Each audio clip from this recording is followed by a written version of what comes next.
عسلامة. بارتنا لليوم باش تكون كسكسي بالعلوش ان شاء الله تعجبكم، تبعوني.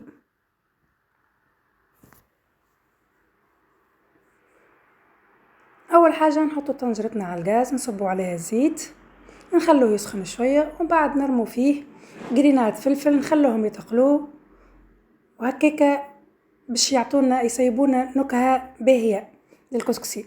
توا بعد خرجنا القرينات الفلفل نحطو بصلة نخلوها تتقلى شوية ومن بعد نزيدو مغرفة ونص طماطم معجونة ومغرفة ونص فلفل أحمر، نخلوهم دوبة يتقلوا ونصب عليهم الماء باش الفلفل متاعنا ما يتحرقش، وبعد نرجعو نخلوهم يتقلوا شوي. لهنا بعد لا تقلوا شوية حكاية دقيقتين ونص 3 دقايق باش نحطو اللحم متاعنا. لهنا كيما تشوفوا وباش نخلوه يتقلى شوية. لهنا عندنا الحمص متاعنا حطينا فيه الماء وشوية ملح وشوية كركم باش نخلوه على الغاز يطيب. توا هنا رجعنا بعد لا تقلى اللحم مع الصوص هذيكا، صبيت شوية ملح شوية عود قرنفل 4 كعبات عود قرنفل ومن بعد مرقتهم حتى لين يتغمر اللحم. لهنا عندنا الكسكسي نص مغرفة كركم ومغرفة زيت وكعبات عود قرنفل، وتوا باش نبدأ نكسكس فيه.